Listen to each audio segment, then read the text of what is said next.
Hello, I'm Robert Costa, and this is the Washington Week Extra. Let's talk a little bit about fake news. We found out this week just how much President Trump loves seeing himself on the cover of Time magazine. He has copies of a cover featuring him hanging in several of his golf clubs. Only problem is, the cover isn't real. Michael, you work for Time. Tell us the story. The most important real estate and media, right? Cover of Time magazine. You know, during the campaign, at Time, we constantly have fake covers coming across the transom, especially with Twitter now. People love making fake covers. During the campaign, it was a thing. People were making fake covers. You know, the Trump campaign, and Dan Scavino would even retweet fake covers during the campaign. It was something that happened. Generally, we ask them not to do it, you know, when this stuff happens, because we're trying to protect our brand, and a lot of the fake covers trumpet things we would not trumpet, like the Apprentice ratings on our cover. This is a case, I assume this was made on a lark. You know, Trump is someone who likes to be praised by people around him. I'm sure someone was trying to praise him for good Apprentice ratings, and someone said, let's put it in all the golf clubs. My understanding is at least some of them have been taken down. There are other Time covers he could use to put up in the place. Yeah, that's what I got to say. What do you make of the White House's response? In silence, you mean? I mean, this isn't like, look, it's a complicated story for the White House, because the White House's major message of the last week and a half, and more or less the last 3 months, has been that the media is fake. And so it's pretty embarrassing to be caught boasting of something that is not even arguably in any way real. I mean, there's just no way of defending a cover like this. I think it's been pretty revealing, though, about President Trump and how he sees the media, because he does have a real appreciation for Time magazine. Oh, that's true. He's brought Time magazine to the White House many times. When you would go up to his office at Trump Tower, he would make sure when he was on the cover of Time that it was piled high on his desk. No, that's absolutely right. What does that tell us about him? You know, I've talked to him about it. He said that when he was growing up in Queens, that, you know, he got issues. It was always, I think he saw it always as a sort of American iconic thing to be on the cover of Time, and he always praised it. I don't think it's just Time, though. I mean, he's always seen magazine covers as a thing, and if you go to that Trump Tower office, it's not just Time on the wall. It's Playboy. It's pretty much every magazine he's ever been on, and he still keeps stacks. I mean, I've seen stacks at the White House of you know, Time magazines when they come out. We walk them over on occasion, you know, when the new issue comes out, yeah, I think he you know, that there are certain media institutions that he cares a great deal about, and I think the cover of Time magazine has always been one of them.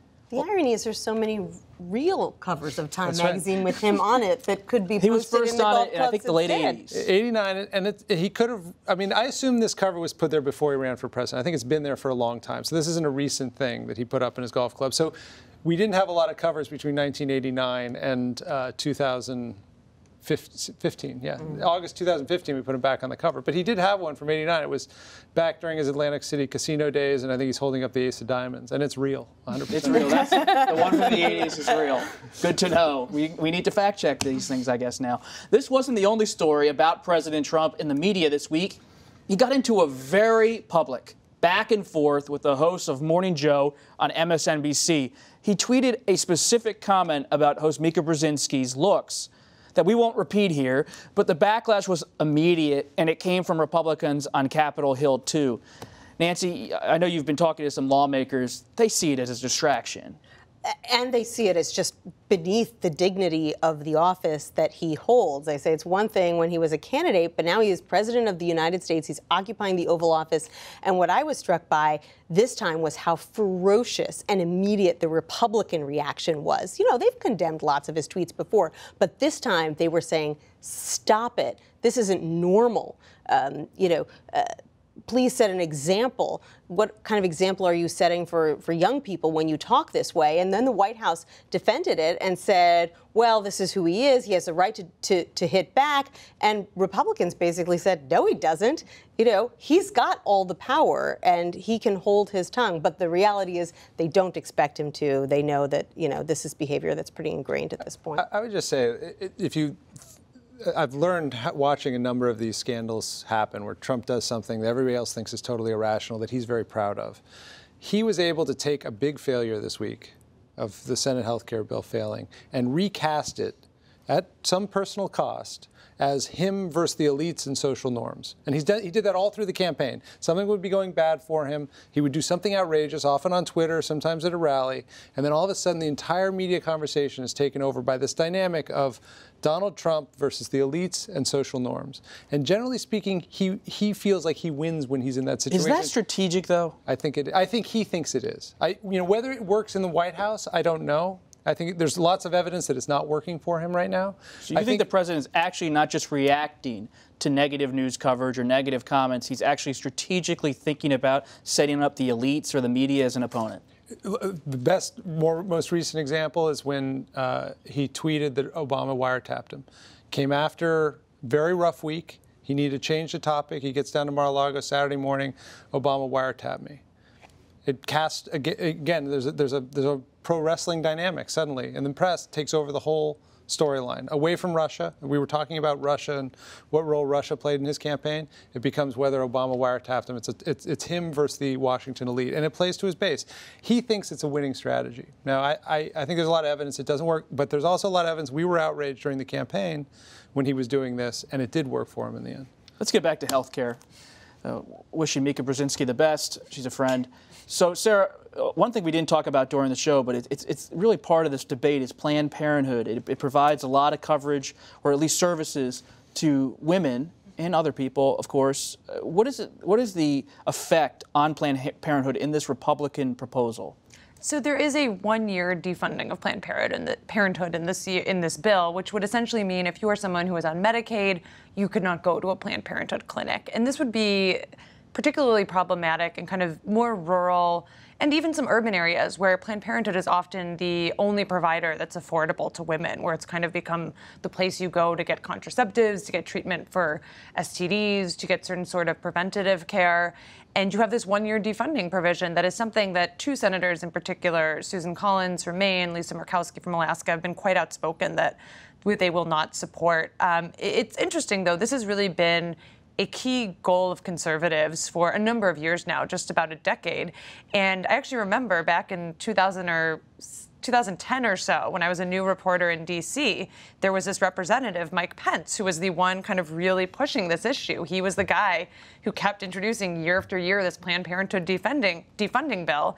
And now he is back as vice president, and it is an issue that has gotten a much higher profile, and I think could be one of those issues that really is one of the last things to be resolved in the fight over health care. And I think Planned Parenthood is somewhat like Obamacare in that Planned Parenthood has become, just the name alone has become this polarizing thing where people instantly think abortions, people instantly think that that's something that's anti-religious, and that they are trying to change the culture of the society, and that they're essentially hurting American families, when in reality, as you said, Planned Parenthood provides services that go way beyond abortion. And in most cases, when we talk about defunding Planned Parenthood, we're talking about poor and working class women who are then going to these clinics to just get rudimentary care that they can't afford at another kind of doctor, and that in its own way is kind of who the victims would be in this case if the defunding of Planned Parenthood goes through. One of the interesting tidbits in the Congressional Budget Office report is they actually think defunding Planned Parenthood increases federal spending because you would have significantly more unintended pregnancies, and a lot of those unintended pregnancies would be paid for by Medicaid. Those kids would enroll on Medicaid. So you actually see this driving up costs for the government if you cut Planned Parenthood out of the budget. How would the Republican plan affect abortion rights? So it's the key thing that they want to do is not let people who buy coverage that covers abortion. So if you're one of the about 7% of Americans who buy on the marketplace, you would not be allowed to purchase a plan that would cover abortion through your insurance. This would actually come into conflict with a few state laws. California and New York mandate that insurance plans on the marketplace cover abortion, so it sets up a bit of a conflict there. That's another one that we don't quite know if it will survive this reconciliation process, where everything has to be determined by the parliamentarian to relate to the federal budget. And it is a tough case, but maybe not impossible to argue that these regulatory changes around abortion are budgetary in nature. Yamiche, I first met you at length when we were covering Senator Sanders in California in the end of the Democratic primary last year. And you have a real sense for the left in this country and the energy on the Democratic side of the aisle. Where are the Democrats in terms of town hall confrontations, in terms of activism with relation to this Republican bill? They're, I think, out in full force. A lot of the people that you see yelling at people at town halls, they're not just showing up.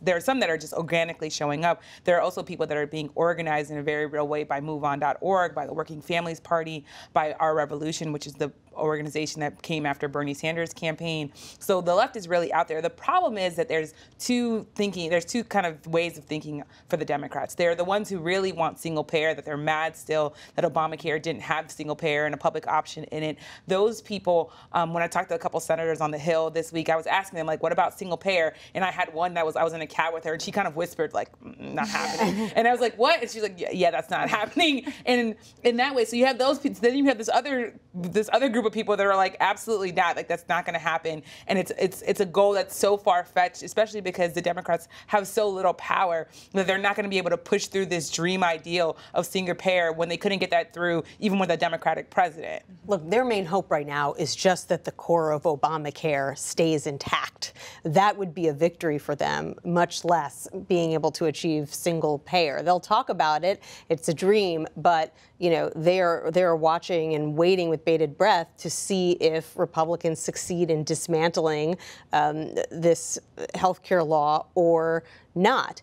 And for years, they were reluctant to even admit that there were any problems with Obamacare that needed fixing because it was under such siege by the right that their defensive mechanism was to say, no, this is a great law, everything is perfect, don't touch it. Now, they've at least acknowledged that there are problems on the individual marketplace that need to be fixed, that they want to fix, that they'd like to work on fixing with Republicans. The question is, will they get that opportunity? Who are you paying attention to when you're at the Capitol, Nancy, on the Democratic side? Is there any person who's rising to the moment in the Democratic Party and becoming a voice of the resistance or protecting the ACA? Anyone of note? Or maybe the minority leader? Minority leader. It's interesting to watch the way that Republicans react to the new minority leader, Chuck Schumer. Some of them say, he's a reasonable guy, we can work with him. Obviously we don't see eye to eye on much, but he's a straight shooter. And then some think that he's been, wildly unfair when it comes to their health care bill, and that he isn't willing to negotiate with them. And so they're still sort of getting a feel for this entirely new dynamic in Washington that nobody really expected, which was that Republicans would have all the power. There are a number of Democrats like Joe Manchin or Claire McCaskill, who are all saying, we'd love to sit down and talk about health care. Let's do it. Let's have a negotiation. But, that's really a last resort for Republican leaders. It's interesting, Michael, that Joe Manchin from West Virginia, moderate Democrat, he's telling every reporter in the Capitol that he'd love to work with the president, who he's friendly with, President Trump, on health care. And when the House bill first fell apart, President Trump said he'd love to work with Democrats like Joe Manchin. Bipartisanship just doesn't seem to have come to the fore. Yeah, Manchin's brand is that he's that guy who wants to reach across the aisle, but I think the well has been so deeply poisoned, and we're already very close to the 2018 elections. And I think Democrats, even if they were given an opportunity, if Trump says tomorrow, okay, we're not doing this Republican only, we're going to do this bipartisan, I think a lot of Democrats would say what Mitch McConnell said back in 2010, that our number one priority is to take back the House and the Senate, and let's focus on that, and we'll get a better deal in a couple years. And I think you would have, on top of that, you have a significant part of the Democratic caucus in the Senate and the House who just would not vote for anything that takes anything away from Obamacare. The interesting thing to me is that when I think of people to watch, he's not a Democrat. It's Bernie Sanders, the semi-de facto leader of the Democratic Party, even though he's not a Democrat, who is leading this charge of fired up base, who are the ones showing up to the town hall screaming about single payer. Now, again, I think that Democrats really do, I agree with you, want to just have Obamacare survive this Republican onslaught. The The problem is that they do have a very fired up base. I was in Chicago for Bernie Sanders kind of gathering, and there were thousands of people who said, we're tired of Democrats being moderates. This is how we lost the election. We're always trying to be centrist. Let's just go all the way to the left and get what we want. But the question that I have is, if Democrats do take that approach, and Sarah, you probably know better than anyone, what happens to the individual markets in the meantime? Can you wait that long before addressing the issues? I mean, I think the individual market is really struggling right now. We saw two carriers pull out of the Nevada market this week. There are 14 counties in Nevada that have no health insurers who want to sell coverage. I believe we're at about 35 nationwide at this point. And I think one of the interesting things, I cover state legislatures a decent amount, and I actually think a lot of, when I think of who do I watch people testing out interesting ideas in the states. And I think there's a lot of interesting liberal entrepreneurship with Medicaid buy-in, state-level single payer. That might be where some of this bubbles up from. We'll have to see, and we're going to leave it there. That's it for this edition of Washington Week Extra. While you're online, check out a look at the pivotal moments from President Obama's 8 years in the White House, as remembered by our friend and Washington Week regular and New York Times correspondent Peter Baker. His new book about the Obama presidency is out now. I'm Robert Costa. See you next time.